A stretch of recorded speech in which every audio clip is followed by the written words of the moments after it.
Espero que todos estejam bem no dia de hoje, assim desejo.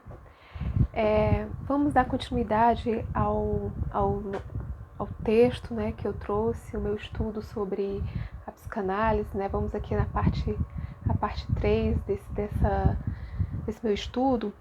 E como eu falei, né, no vídeo anterior, na parte 2, as mulheres elas foram perseguidas, né, principalmente da cultura europeia, na Inglaterra, né, porque eram descendentes de povos celtas, né, e acusados de bruxaria, né, de não seguir a religião cristã, praticar práticas mágicas, não só da cultura celta, mas como também de outras culturas, né. Mas a bruxa é um arquétipo, né? Um arquétipo que segundo Carl Gustav Jung, né? Esse é um arquétipo que está, né, no folclore, né, nos mitos, né? O arquétipo ele está no inconsciente coletivo, como eu já falei no vídeo passado, né? São padrões, né? São padrões universais, símbolos e imagens que residem no inconsciente coletivo da humanidade, que são passados de geração em geração, né? E são desenvolvidos ao longo do tempo, né? São universais e aparecem nos mitos, nas religiões, nos sonhos, nas histórias ao redor do mundo, né? Então existe esse arquétipo, entre outros, existe o da bruxa, né? E a bruxa, ela é um arquétipo que também influencia o nosso pensamento, nosso comportamento, né? Influencia o inconsciente, não só o pessoal como o coletivo, né? E atualmente esse arquétipo da bruxa está ganhando áreas mais positivos, né? Podemos ver um grande número de séries e filmes falando da bruxa, né?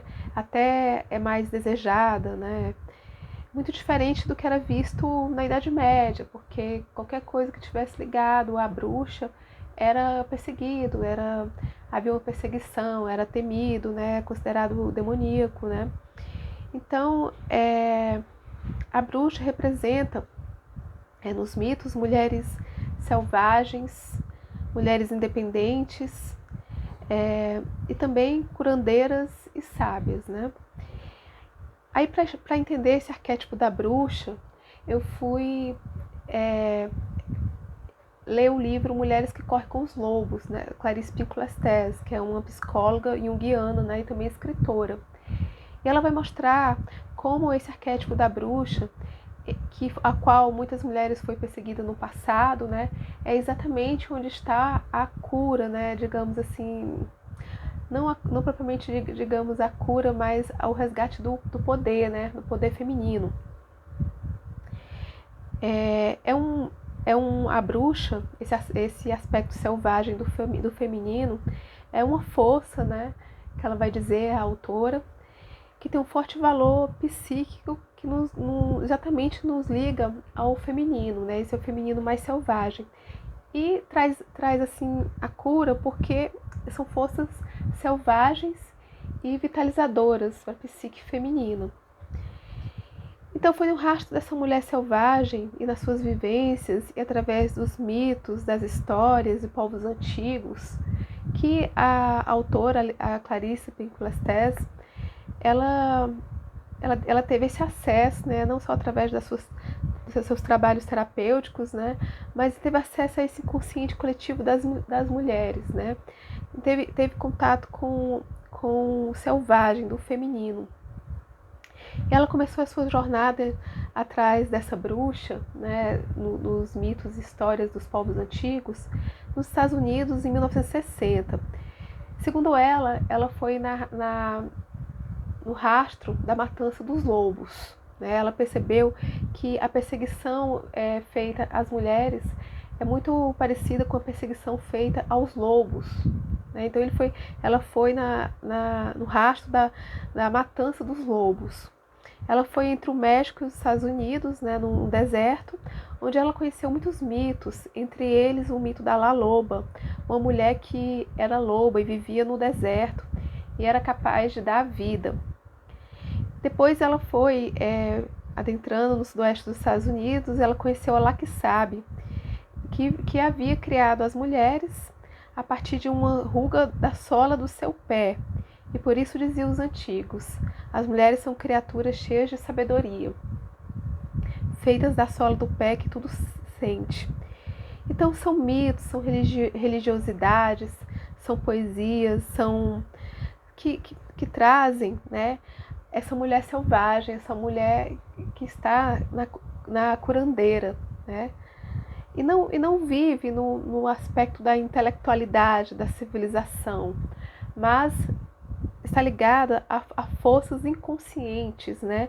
Forças que são revitalizadoras, principalmente do inconsciente feminino, né? Mas também do masculino. Então, eu vou trazer aqui uma história, né, que é do livro Mulheres que Correm com os Lobos, que é o mito da Vasalisa, que segundo a autora, né, foi contada na Rússia, na Romênia, na Iugoslávia, na Polônia, nos países bálticos, e trata exatamente da cura do feminino através do contato da intuição e dos instintos, né? Que possibilitou assim contato com a megera selvagem, a bruxa, né? As forças do inconsciente. E é um mito que depois teve uma nova versão, né? Que é muito parecido com o mito da Cinderela, mas o mito original ele é mais, né? Digamos, mais selvagem, né?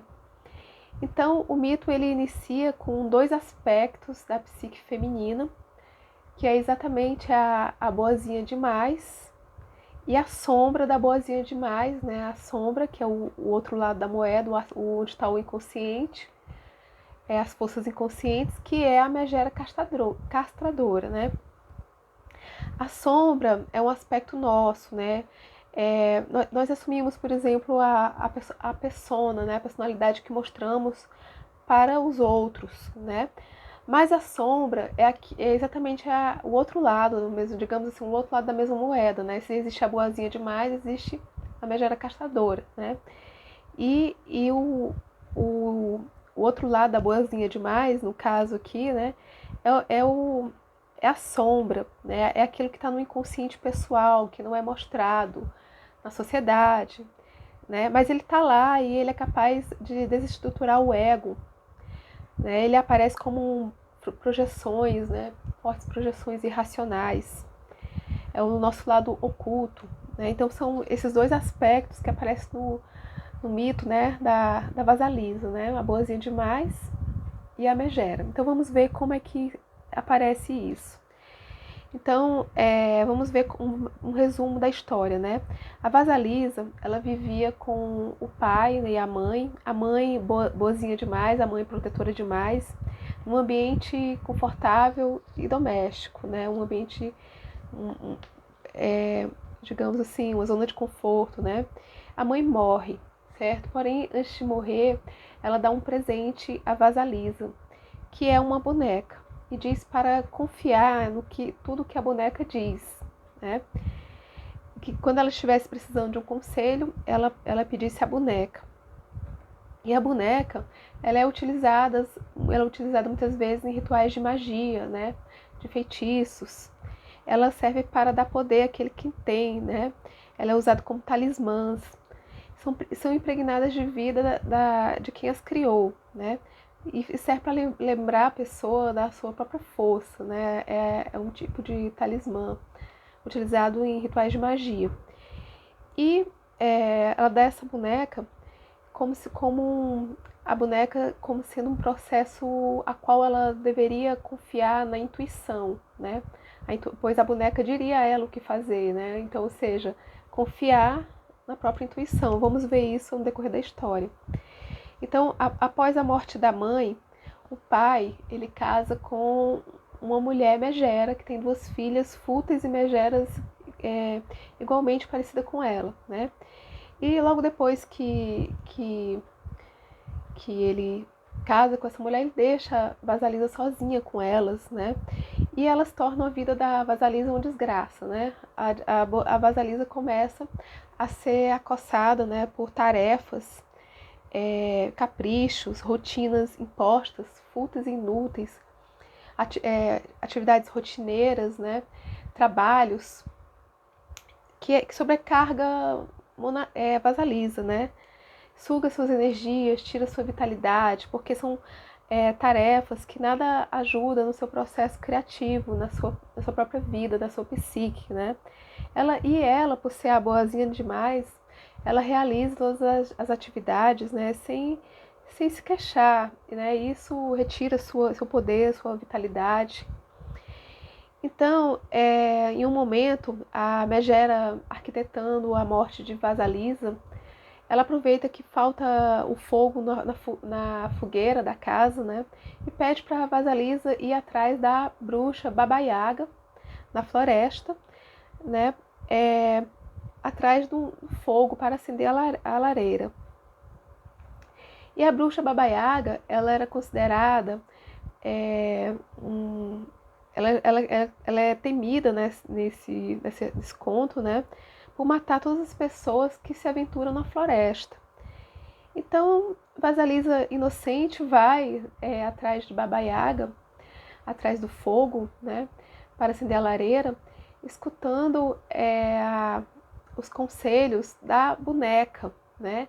E nesse momento já começa o processo de cura, porque Vasalisa, ela aprende a ouvir a sua intuição, né? Um aspecto do feminino, né? Ela começa a exercitar sua intuição no trajeto, né? Ouvindo os conselhos da boneca que a mãe deu a ela, né? Para ela confiar. Então ela encontra a bruxa, né? Que é aquela detentora do poder, da vitalidade, e ela é a única que é capaz de fazer definhar a boazinha demais que existe em Vasalisa, aquela que cumpre as tarefas sem questionar, né? E ela vive na floresta, exatamente num ambiente selvagem, um ambiente animal, ativo e vital, que contrasta exatamente com uma garota frágil, normalizada, boazinha, sem vitalidade, que é Vasalisa. Então, a autora vai dizer, né, que a bruxa, ela serve nesse momento como uma cura para Vasalisa, né, porque as bruxas, inclusive, né, na antiguidade, em inglês o termo it significa sábio, né, são as benzedeiras, as curandeiras, aquilo que exatamente as mulheres precisam, né, para curar a sua psique. Entretanto, né, homens e mulheres têm medo da bruxa, porque são forças antigas, são forças selvagens, são forças que não são fáceis de lidar, né, não se encontra na zona de conforto. Então, quem não conseguia lidar com esse lado selvagem da bruxa, né, que é o aspecto do inconsciente que cura, né, morre, né, na floresta, no selvagem, né? Então é necessário, nesse processo de cura, primeiro aqui no conto, confiar na intuição e aceitar a bruxa, né? Aceitar essa força selvagem. Baba Yaga concorda em ajudar a Vasalisa, né? Ela concorda em fornecer o fogo sagrado, contanto que Vasalisa realize tarefas, né? Tarefas muito difíceis, mas que ao serem realizadas dava a Vasalisa um poder, né? Uma vitalidade que poderia assim destruir, né? Exatamente a Megera, né? E suas filhas castradoras. Então, nas tarefas domésticas da Vasalisa, né, que é limpar, né, limpar o pensamento, renovando os valores e estados de pensamento, costurar, aprender a costurar a sua própria persona, criada por si, aprender a valorizar o que não é superficial, né, cuidar do seu espaço, deixando espaço livre para a mulher selvagem, eliminar insignificâncias, aprender a acender a fogueira criativa, aprender a cozinhar ideias, alimentar a natureza selvagem, aprender a discernir, né? a aprender a assumir o seu poder e aprender a afetar os outros. E aí tem as tarefas, né? Não vou narrar todas as tarefas que a bruxa ela fornece a Vasalisa, né? Mas se vocês tiverem curiosidade de ler, né? Eu tô só dando um resumo do que essas tarefas trouxeram, o que esse contato com a bruxa selvagem trouxe a Vasalisa. E a autora vai dizer, né, que Vasalisa não poderia ter recebido esse poder de cura da mãe boazinha demais, né? Pois esse aspecto da mãe protetora, boazinha, é o lado recatado do feminino, submisso. E a bruxa era aquele que vive no subterrâneo, né? É que está no selvagem. Não está na racionalidade normalizadora, castradora da sociedade, né? Não, no lado selvagem não permite, né, as máscaras sociais, né? E a mãe, boazinha demais, é a superfície, né? É a normalizada, né? E a bruxa, ela não consegue ficar na civilização, ela não suporta a domesticidade nem a doçura, né? Não permite, mesmo porque a bruxa, ela vê, né, através das máscaras. Então ela não consegue suportar, o selvagem não suporta as máscaras, né? E também, né, ela não, o contato com a bruxa não deixa a pessoa aceitar tudo que é imposta a ela, né? Seja por quem quer que seja, pela sociedade. E além disso, consegue, como eu já falei, consegue ver tudo, as intenções, o que está por detrás dos atos, das palavras. Ela tem uma crítica, né? Ela sabe ter uma visão que não é só crítica racional, mas intuitiva, em relação à própria sombra, sobre si mesmo e a sombra dos outros, né? Então a bruxa, ela enxerga isso, né? Então, Baba Yaga dá a Vasalisa uma caveira, né, que contém os espíritos dos mortos. Uma caveira incandescente com fogo, né? E transforma Vasalisa em uma mulher com poder, que anda com força à sua frente. Ela entrega essa caveira, né, a Vasalisa. E Vasalisa tem medo do poder que adquiriu, né?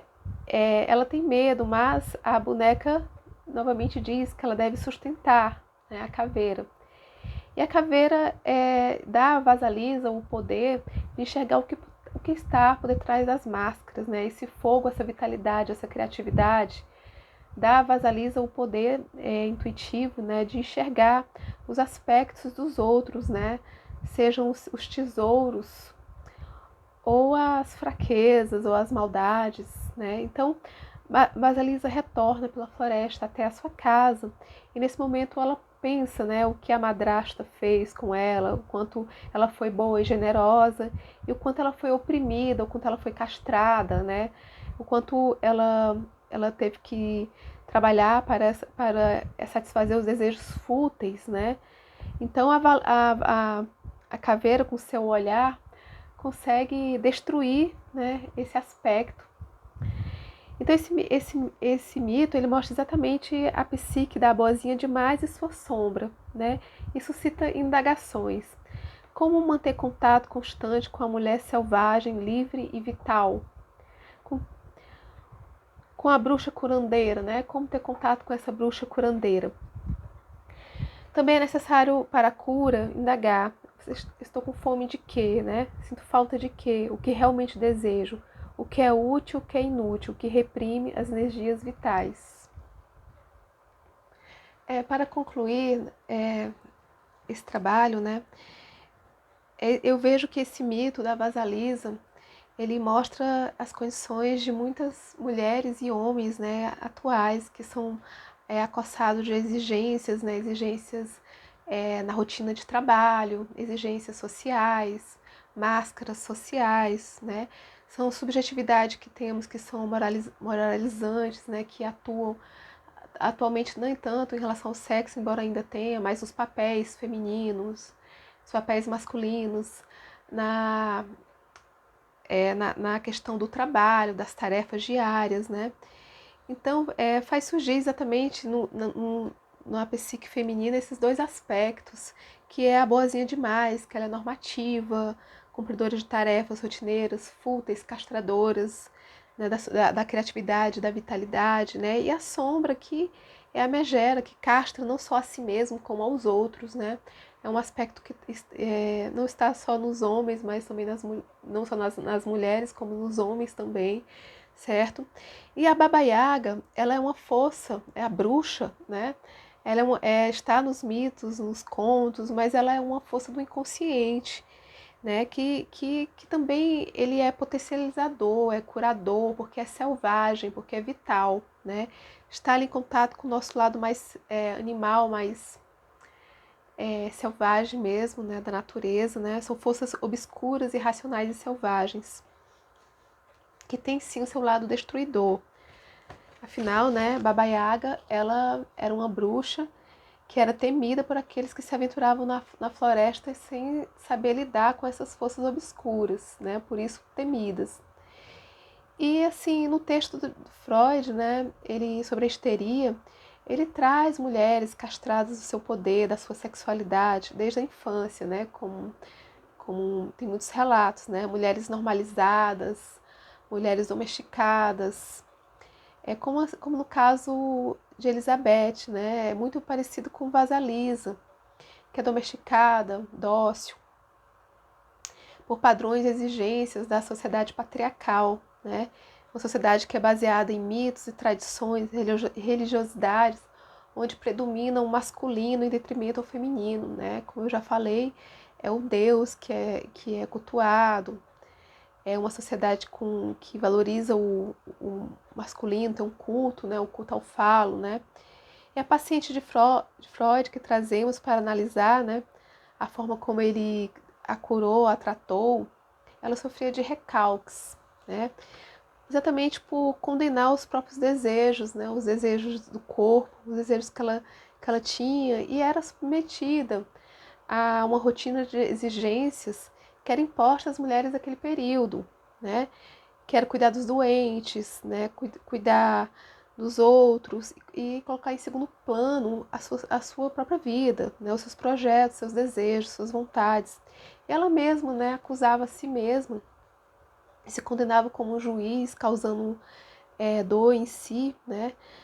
Por viver nessa sociedade desde o nascimento, né?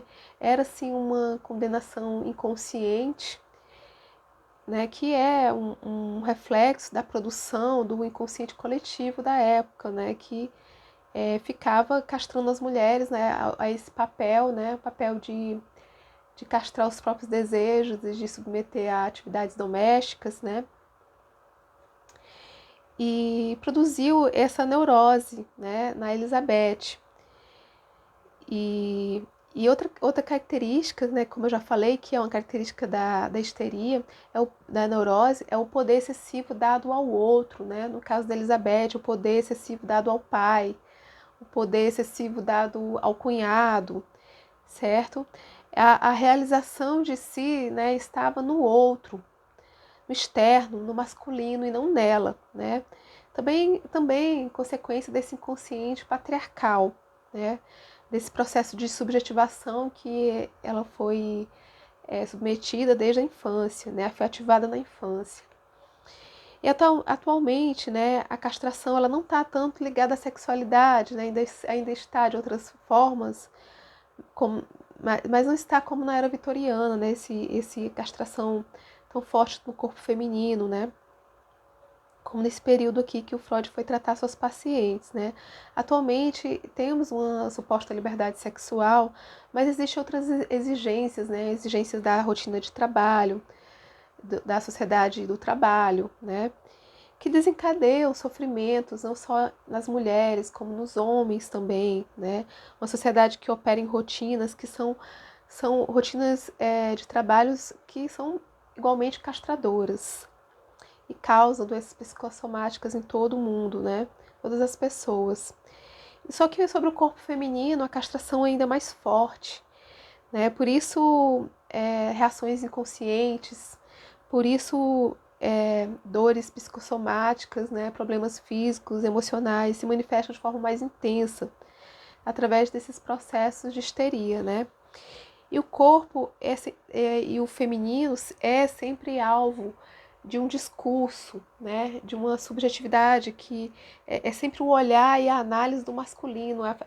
O feminino ele se constrói a partir do olhar do masculino, né? E isso a gente pode ver aqui no trabalho, que é o discurso do Freud sobre as mulheres, Hipócrates na mitologia grega, né? Ou na cultura greca, né?